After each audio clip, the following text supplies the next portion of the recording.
Please record.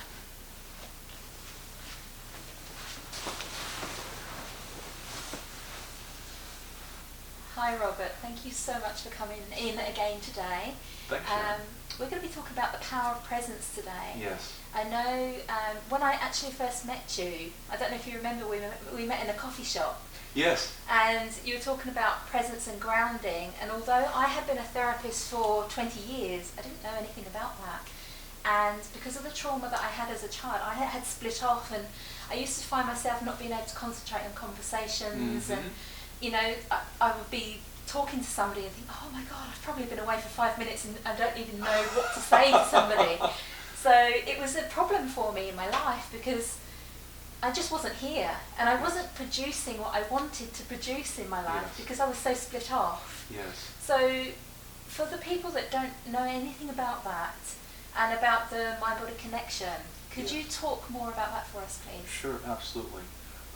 First of all, thanks for having me back again. I love our chats, and it's such an important topic about being present, because we live in a world that's becoming more stressful by the day, and so many people are overwhelmed, and some people have that tendency that when they get overwhelmed or they feel confronted by a situation and they're not coping with it, is that they split away. And once you become disembodied like that, your ability to listen, your ability to perform, your ability to stay present and really hear what other people are saying and communicate effectively, it goes out the window. And so if we're under stress like that for a long period of time, our productivity and even our health go down. And also, people don't get the best of us. And the only way that people can really see what our true gifts are and our contribution is when we are present. Just like there's a presence now that you and I have. You know, of course, this is being taped, so there's an incentive. But it is such a difference than if we were both kind of split off and worried about something else. And you know, we made it our intention to be here and to be present. But when people aren't, all hell breaks loose. I just had a thought then. I never sort of related it to, you know, when I was at school, I was always off with the fairies. And that was it. That was me being split off, and I didn't realise. So, you know, the reports at school was Sharon used to chat a lot, and she's always off with the fairies. That was what I was always like, and I just thought that was my personality type. But it was actually the trauma playing out in my body. Yes. So, Dr. Wilhelm Reich, he was an Austrian psychiatrist. He had a short life, but he wrote about 30 books, and he's considered today to be the world's premier expert on character. And one of the things that, of course, and he studied with Freud, so he goes way back to the fathers of modern psychology. And you know, Reich, he truly was a genius. But he talked about the schizoid. So I don't mix it up with schizophrenia. You know, that would be something much more extreme. But this is just like a split that happens. That is in utero.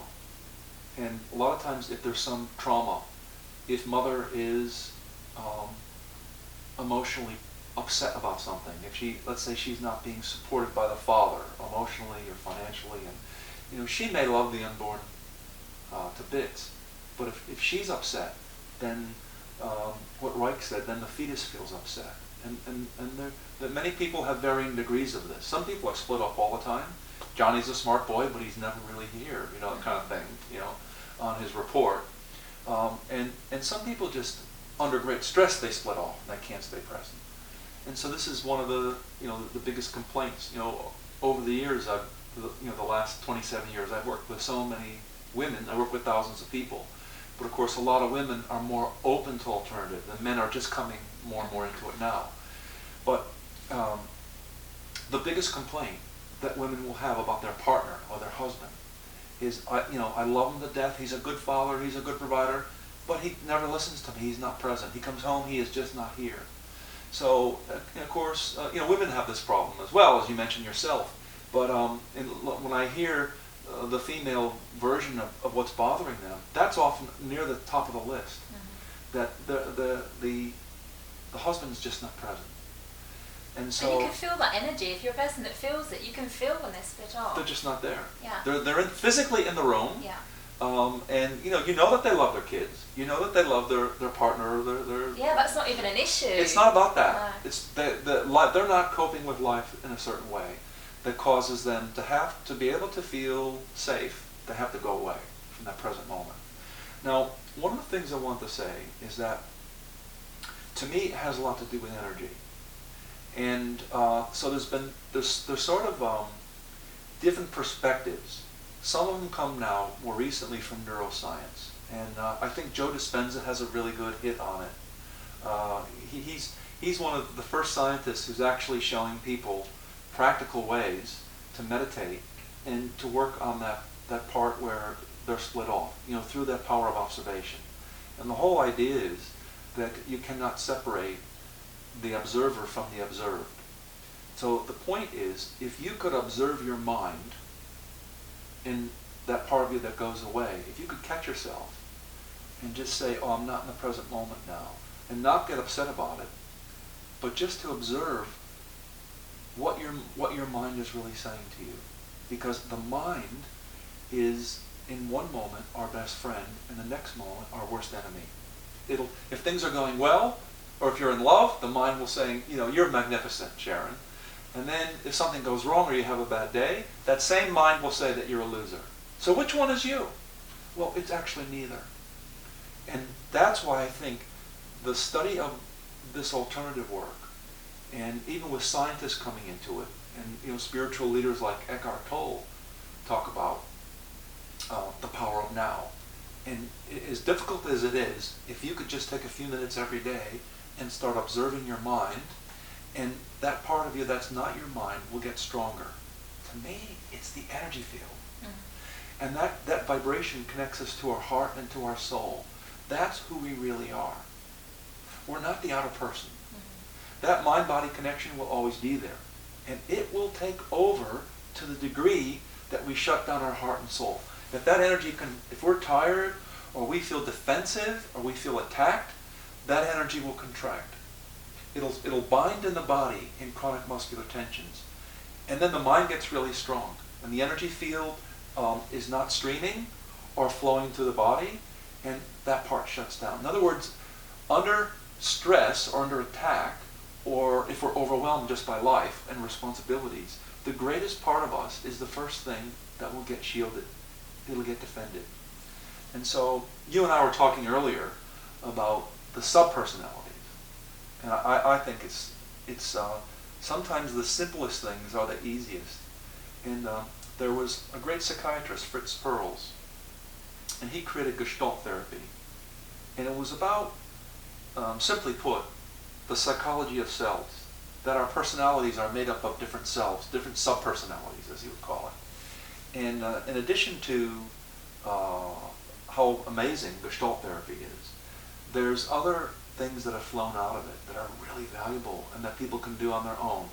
One is Hal and Sidra Stone created voice dialogue therapy, where you would sit in different positions because time and space are linked. So if you move to a different space, you can ignite a different part of your personality.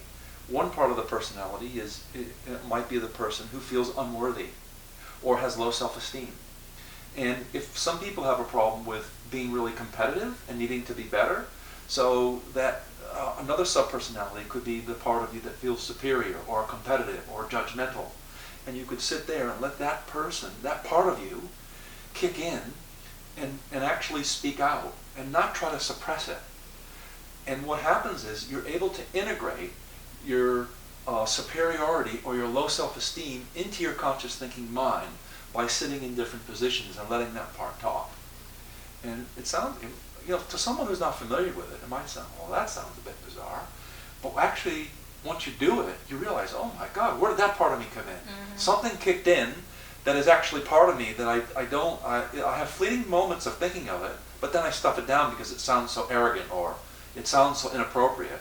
But if you bring it out in the open, is when you bring the unconscious to the conscious mind, and you integrate it, and you become healthier. Another thing that's flowed out of Gestalt is the idea of constellations.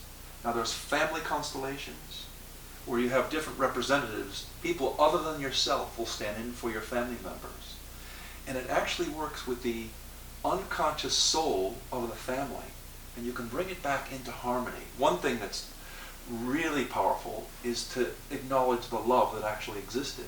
Because some people who have bad memories of their childhood remember only the bad things, things that hurt them.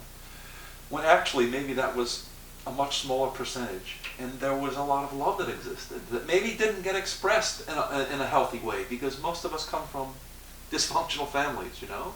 So family constellations are great, and that was created by Bert Hellinger, by the way, many years ago, a few decades back, but it's become really popular and spreading worldwide. Also that flowed out of that was, that's very beneficial, is organizational or business constellations. And also these abstract constellations that have evolved, that we, you know, myself here in Sydney and my leadership team, we've been developing them for years, where someone will represent different aspects of your personality in a very subjective way, and they'll stand in for it, and you can see why sometimes things aren't flowing for you, because there's an energy that's blocking or standing in the way. You could call it a negative intention. And the negative intention is usually unconscious and overrides the positive intention of anything that you might want to do. So if you can expose that, wow, once I expose it, in 10 minutes, it's worth 10 years of therapy, because then you know what's really standing in the way. That's what's exciting about working with the constellations, or like I said, the voice dialogue that was created by Helen Sidra Stone. And what's beautiful about it is that you don't need a therapist. You don't need to go somewhere or pay someone to do it. Once you learn how to do it, and it's very simple, you could do that on your own. You could do the voice dialogue on your own. So it's really cool.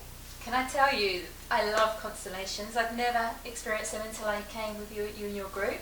Oh my God, amazing. You know, when it's like somebody's getting into your mind, you know, like you said, there's parts of us that we know and there's parts of us that we don't know.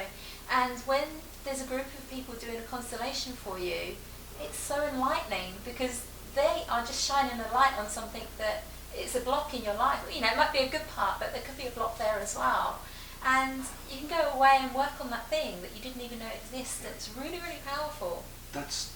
I'm glad you said that, Sharon, because we are these magnificent beings, but we're conditioned by life from the time we're little to think that we are our mind. Of course, we need the mind-body is always connected, psychosomatically and psychodynamically and all that. And you need to work on that to keep it balanced. And so that you might say that mind-body connection is our vehicle for life. It's the laboratory of life. It's where we learn and grow and heal and transform, and we have to feed it right and treat it right and get enough rest, and we perform much better. But that's not really who we are. It's what came into the body, and after we no longer need the body, and when we're old and we can move on, that's the part who we really are. But because of the conditioning, especially in the West, that you have to go to therapy to fix that mind. Well, you'll be in therapy forever. You'll be 110 years old trying to fix that mind. And I think the idea is to not try to fix the neurosis or whatever you think is wrong with you, is to just observe it and accept it. There's three things I think that underline every person at the deepest core level is unconditional love. And that's what people are longing for. And the illusion is that unconditional love can be achieved outside ourselves. It doesn't happen for anyone. That state of, and I don't even use the word enlightenment, I just like peace. To be at peace with yourself. You can't put a cost on it. You can't put a price on it. It's priceless. And to achieve that, you have to be able to accept who you are. And there's three things that I find that stand in the way. The first thing is self-acceptance, a lack of self-acceptance. Because sometimes we want to make changes. Everybody wants change. Everybody wants to grow and transform and expand, and there's all these different therapies out there and modalities, but if you could do all those therapies, but if you don't accept yourself, you'll never be at peace with the unconditional love that's at our fingertips. The second thing is a lack of self-forgiveness. A lot of people are holding on to guilt over things that happen that they're not even responsible for from a long time ago. And they don't realize we're here to learn lessons that we haven't done anything wrong. We act things out, wounds out of our distortions, but the vast majority of people have good intentions for others. And the third thing is a lack of self-love. And I think if people can work to clear those things from the unconscious, I know you're brilliant at working with the unconscious mind. You're a master of that. And when people can clear those three things, it's easier to drop into the unconditional love when those three things at a more outer level of the personality are cleared out. So I think that's really important. And so what is the key? You could just start with 10 minutes a day of sitting silently and observing your mind with no judgment.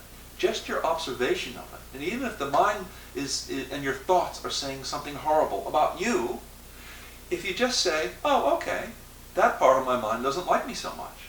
That's okay. But that's not who I really am. It's the part of you that's observing it. That's your heart. And that's the doorway to your soul and our unconditional connection to everyone. Because we're all connected. We all came from the same source. We'll all return to that. And the idea is, are we going to learn the lessons? And are we going to purify that heart and soul, that body, mind, spirit, heart, and soul, so we can have learned those lessons in that life and be able to sit in a space of greater and greater and stronger light, which is where we all came from. So to me, it's really exciting. And I think the whole idea of, condemning this person and that person, it just doesn't work. What you condemn in another is what you condemn in yourself. Mm-hmm. So we can just pull those games back about trying to be better than another culture, or, I'm saved and you're not. All these things that separation consciousness has done to our world is really, really scary. Mm-hmm. And it just gets worse and worse. So I think coming back to that place of being able to observe, saying that I can observe my mind and embrace exactly where I'm at, and then I can drop deeper and deeper into the observer, and at the bottom core is just that love, that pure love, and that's what we all are, and that's what we're all craving for. Mm-hmm. But the part of the mind that's ego-driven is very goal-driven. It's looking outside, and once I get to once I get to promotion, once my business gets to six figures or 7 figures, then I can be happy. Mm-hmm. Once I take my family on that cruise, or once I have a beautiful girlfriend, then I can be happy.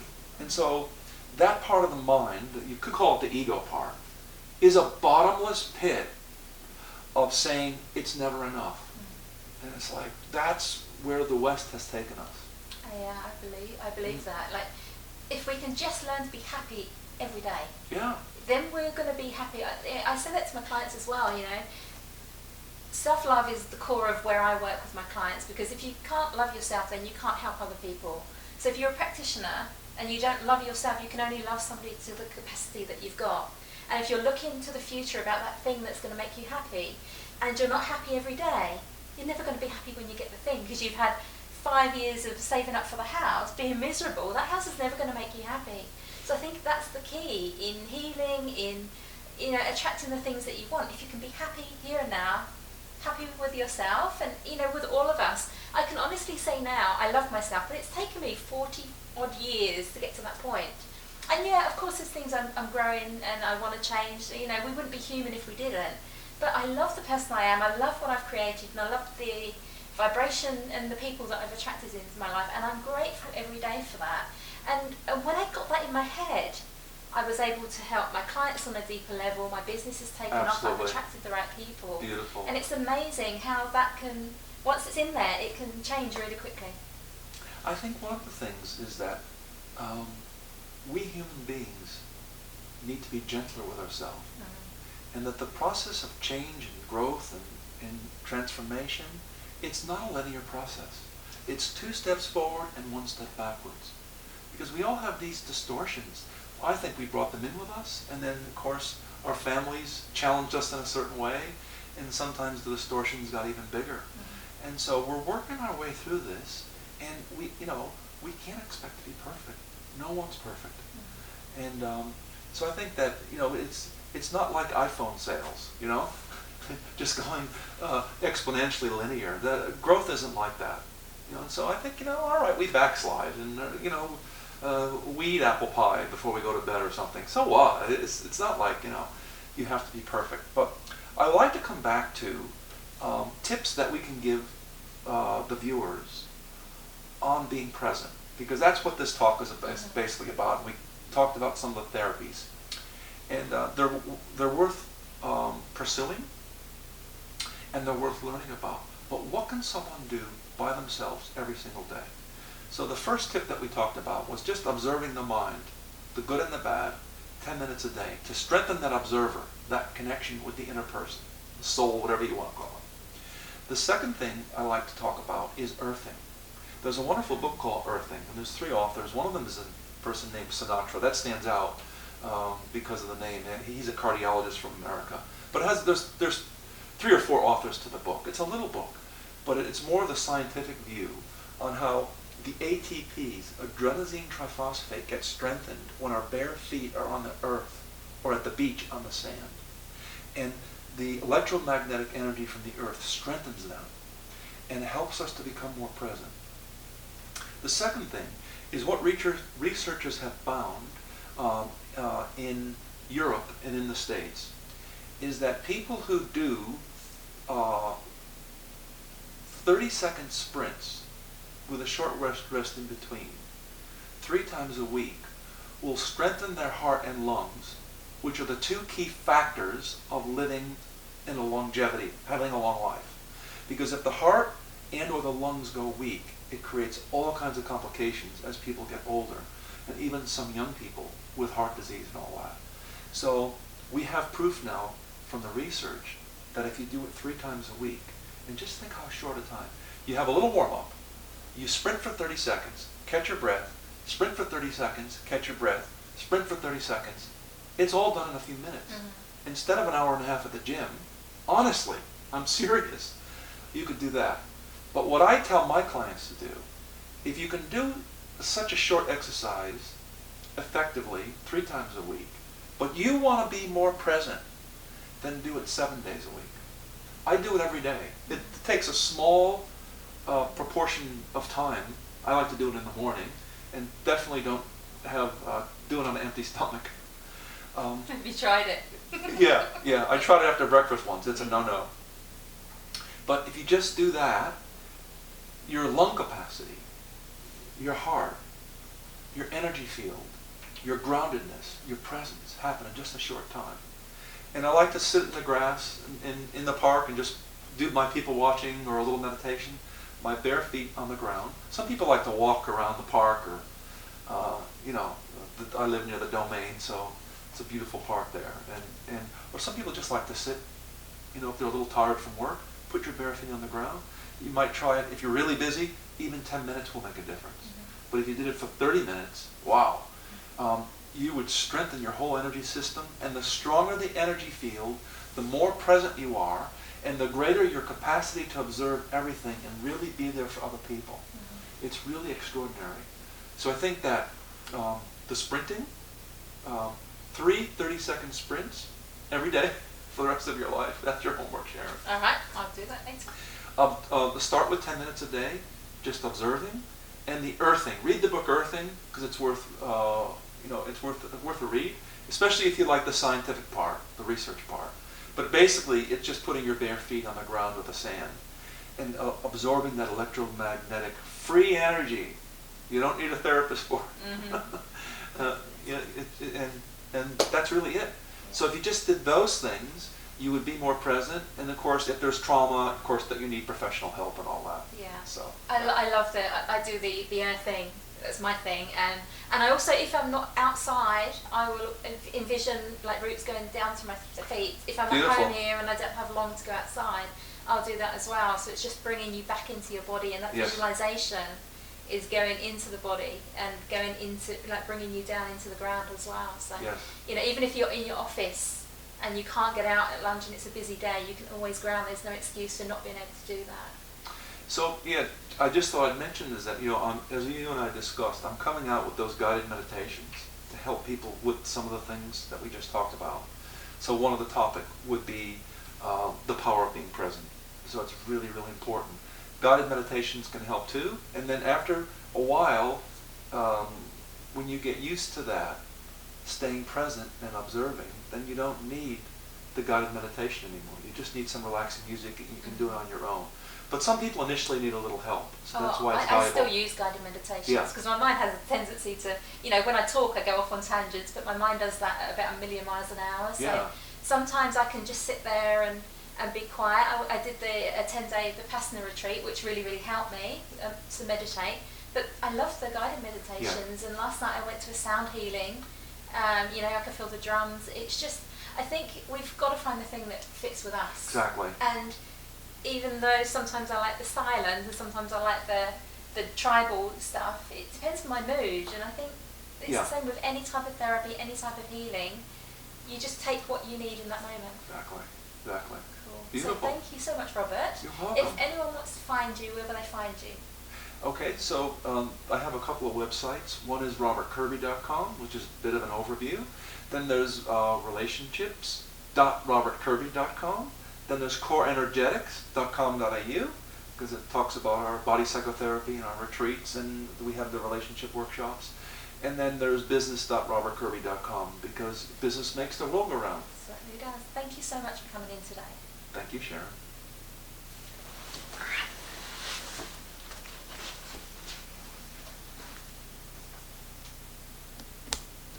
Okay, but still said record, so.